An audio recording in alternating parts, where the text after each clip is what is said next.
Welcome back to West Fork, friends. It's Sunday today, May 5th, and I'm kind of hanging close to the barn today because, well, we got a little rainstorm on the way and the sky's starting to look pretty dark out there.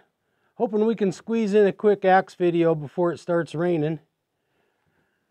I've had this Gransfors Wildlife Hatchet now for over 13 years, and I've used it for anything imaginable, taking it on lots of bushcraft trips, and used it to cut fat wood stumps, rock hard fat wood stumps.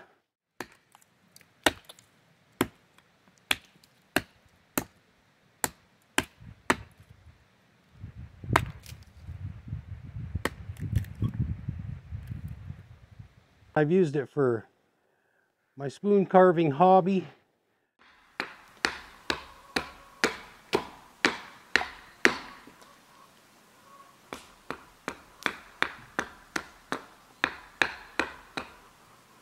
I've used it for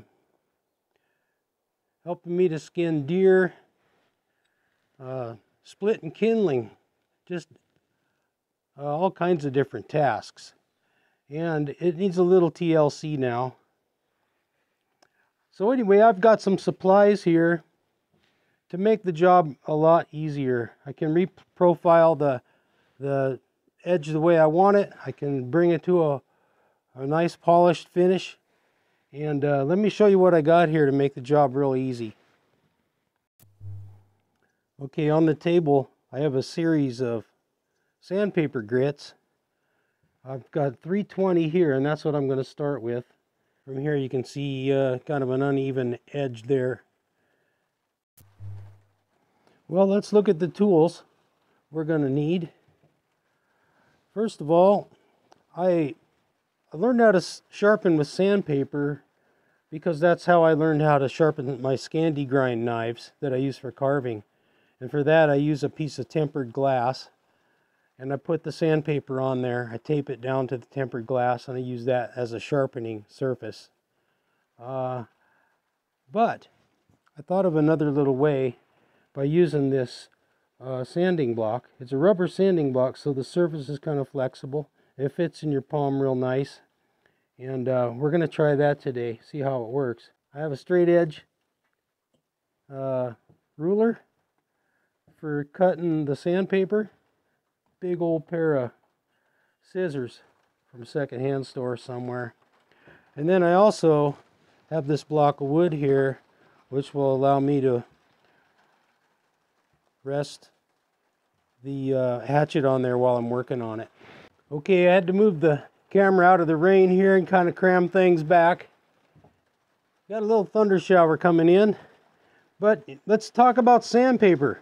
I've tried every kind of sandpaper there is. And I tried to save money and decided it isn't worth it because the good quality sandpaper works so much better. So what I buy is 3M sandpaper. There's a lot of other types of sandpaper out there, Gator Grit and some other name brands that work real well, but I do recommend stay away from certain imported sandpaper that isn't going to work very well. So I've got 320 grit. This is pretty good wet or dry sandpaper. It's got a nice coating on the back here. 320. Now with 320 I can take out file marks pretty well. Then I go to 400 to get the scratch pattern a little smoother. And then I jump straight up to 1500 grit. This is a wet or dry sandpaper similar to what you'd use for like auto body work. So I got 1500 grit. This is 3M. You can get these packages at Home Depot or regular hardware stores should have it. 2000 grit,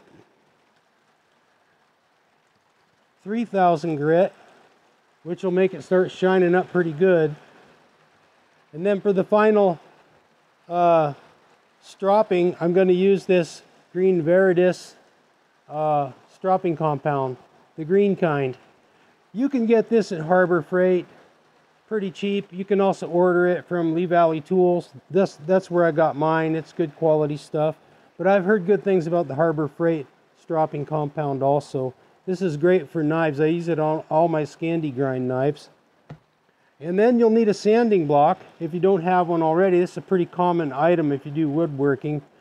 This is actually a 3M sanding block, but I'm not picky.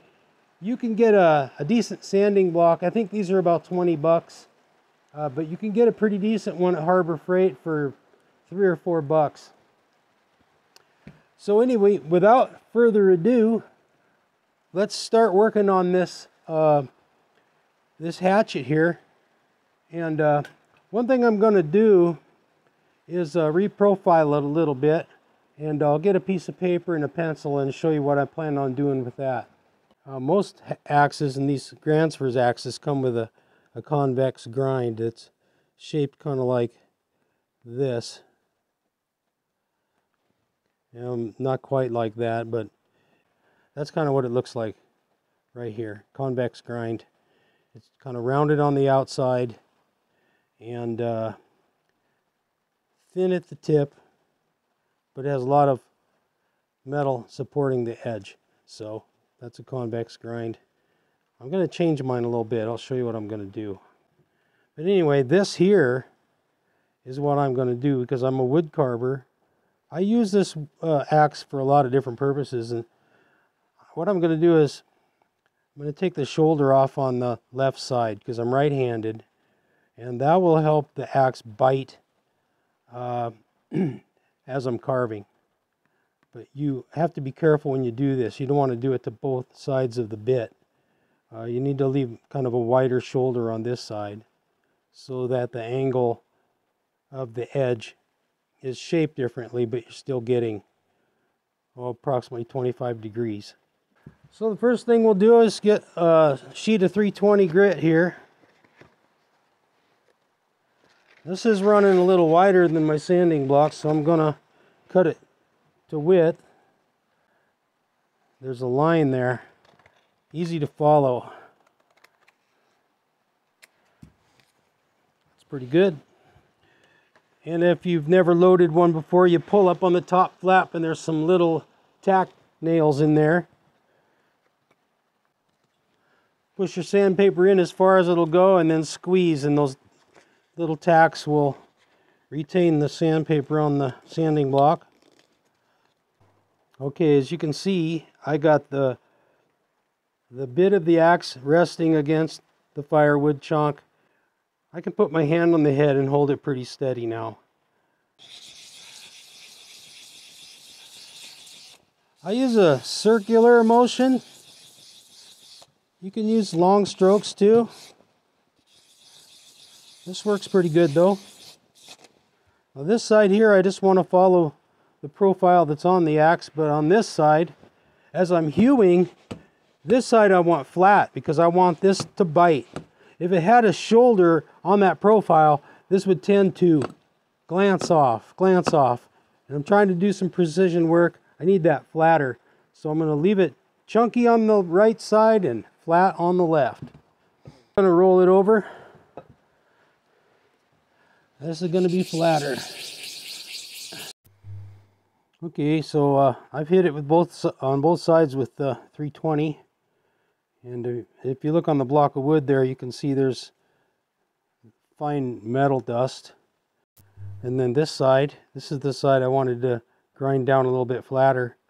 And you can see right here, there's still some marks from a file. But I got a good consistent edge now, I mean a bevel. And I also have an edge that matches up. And it sticks to my fingernail all the way across. So I think that's good enough, and I'm going to go to the next grit. So yeah, when you're using 320, or I mean if you have a really bad one, you can use 220 to start with. But when you're using the coarser grits, you got to be mindful of how much steel you're taking off. Now with a 400, I'm not going to take off much steel at all. What I'm going to do is I'm going to smooth up the scratches that the other grit left. So anyway, we'll give this thing a once over with 400. Now this shouldn't take as long because I've already filed out all the rough spots. So I'll just give it a lick and a promise here. And I'll come back and show you when I get done. One advantage to sharpening your axes this way is it does not heat up your steel. If you get your steel hot to where it's throwing sparks, or if it starts to smoke or glow, you're burning the carbon right out of your edge.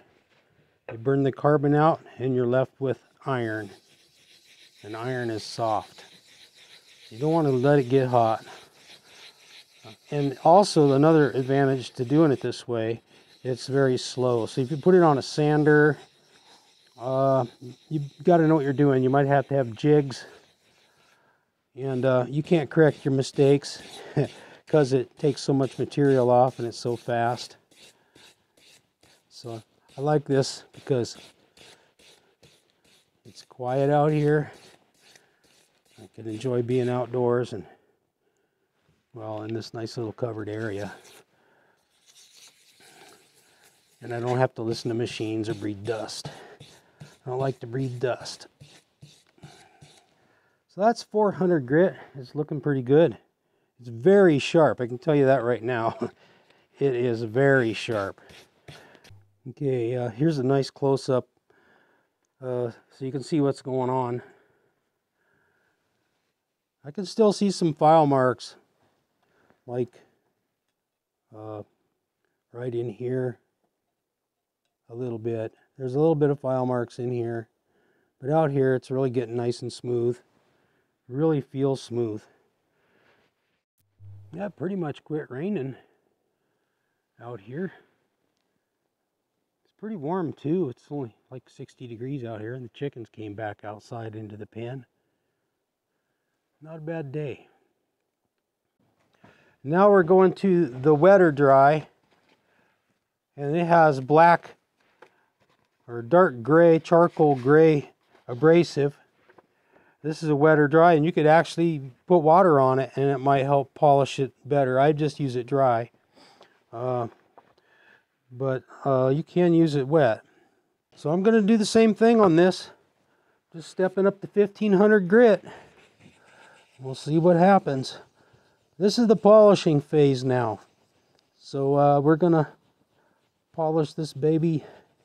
And it's really getting slippery and it's really starting to shine. Woo! Okay, so in the camera it doesn't glisten quite as much, but you can see it's starting to pick up a chrome surface. Starting to shine pretty good.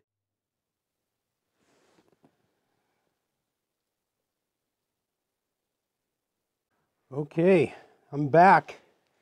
I hit that with the 1500 grit, and to the naked eye, well, from a distance, it looks beautiful. If you get up close, you can still see some scratches maybe left behind by the other grits. Actually, what I'm seeing mostly is file marks, but those will go away eventually. I'm going to quit filing and just go to this method. I actually have it shaving sharp already. The 1500 grit, I got a shaving sharp edge on it. Had to push a little bit. It's not hair popping sharp just yet. So I'm going for it. I'm going for, no axe needs to be this sharp, but I'm going to do it anyway. I'm going for the 2000 grit. Stay tuned. 2000 grit. And now it's really wickedly sharp. I mean, it just shaved a big old patch of hair off my arm. Okay, one more grit to go. So, yeah, this isn't taking that long. I'm probably spending, a minute per side per grit, except for the 320. Anyway, I'm loaded up with 3000 grit. 3000. I'm really pretty stoked because this axe is starting to look kind of beat up and old, and it's my pride and joy. It's my favorite piece of kit, this Gransfors Wildlife Hatchet. And this has definitely been a really good hatchet. So anyway, I'm going to give it a little bit more 3000 here. And then we're going to talk about stropping. What it is, why we do it, and how you can go about stropping an axe. Now a lot of people, they strop an axe on a stropping board or like a leather. They'll do it like this. So we're going to try the old sanding block for that purpose. I'll show you a little trick on how to make it work. Whew. This thing is laser sharp. I might have to get a close up when we're done here. I was shaving what's left of the rest of the hair on my arm because I've been laying into it pretty good already. It's one bad thing about having sharp tools. You run out of places on your body to shave. Anyway, that's looking pretty good. So the next little trick, what I'm going to do is, instead of sandpaper, we're going to use this pizza box. And you can use cereal box. This happens to be a pizza box. This is Red Baron pizza, by the way, with 100% real cheese. That's important. Anyway, get yourself a piece of this real thin cardboard they use for cereal boxes or pizza boxes or tissue boxes. And cut it exactly the same size as the sandpaper that you're using. Right here. Just like that. So we're going to put it shiny side back. We're going to use this brown side. So I want to hide the shiny side. It isn't good for anything. Just fold that over the sanding block. Now this is something I've used on knives before. I've never used it on a sanding block, but look at there. I thought it would work great. It fits that thing perfectly. So then you get your stropping compound. This is green stuff. This is from Lee Valley Tools. And this bar lasts a long time. And I'm just going to put it very liberally on this pizza box. But anyway, so that looks pretty good there. Hope you can see that. It's all covered. It's all green. So we'll bring our block and we're just going to pretend this is sandpaper here and do the same thing. And it kind of feels like you're hit with a piece of leather. It's got a soft feel to it. You can't feel it grinding like the sandpaper. It's very fine particles of abrasive in that polishing compound. Yeah, it's making it shine good. Flip it over. I'll give it, I don't know, I'll give it maybe 20 revolutions there. Flip it over. I'm going to do it just like I would a knife. Work each side real good. And then for a final, I'll go over here and I'll give it about 3 licks to cover the whole edge. And I'll keep flipping it back and forth like you would a knife at the end.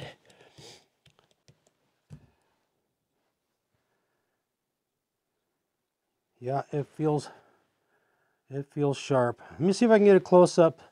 That thing is really pretty. Very shiny. And I did notice quite a bit of difference when I did the stropping. You can still see a few little file marks in there. I could have went longer with the 320 and then longer with the 400 grit, but I don't have the steel for it. Anyway, this edge is amazing. A little close up of me shaving my arm might be fun.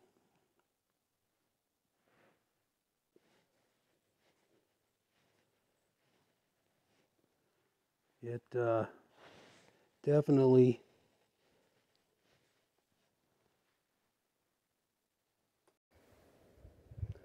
okay, there's the bald spot. Well friends, I hope that will help you. If you have an old beat up hatchet laying around or an axe, pull it out. Give this a try. One more thing I'm going to do to this little guy. I think I'll take a little 400 grit to it and just take the dirt and crud off the handle. Just clean it up a little bit. It's got a lot of pitch on it. It's got a lot of dirt on it, and a lot of just grime. And I can fix that real quick. I've treated this in the past with linseed oil. But I'm going to try something different today. Some stuff I've been using on my wooden spoons and I really like it. It has a walnut oil in it, and walnut oil is very similar to linseed oil in that it hardens in the wood when it soaks into the wood. This is wood wax from the Real Milk Paint Company. That's a pretty good company. They got some pretty good products. It's non-toxic. It's food grade. You can use it on cutting boards, wooden spoons, and whatnot. Anyway, I'm just going to give it a little of this. It's carnauba wax in there, and walnut oil. Walnut oil will darken the handle a little bit, which I like. And the other thing I can do with this is take the extra, what's left on the rag, and rub the bit down real good. Rub down that freshly honed edge because I don't want it to oxidize.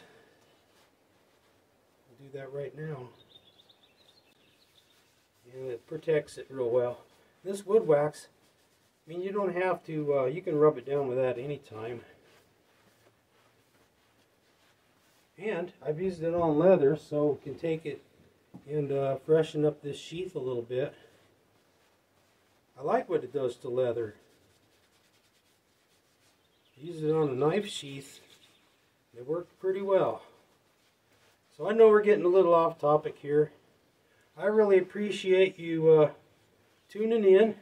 I sure appreciate all the comments, and I appreciate all of you. And I really enjoy all the friends that I meet on YouTube and all the fun things that we share. I just want to keep it going and make sure it's all for fun. Nothing too serious. Ooh, that sheath's looking good. This is really nice. I'm really proud of this axe again. Thanks for joining me, friends. Thanks for checking in. This is West Fork, over and out.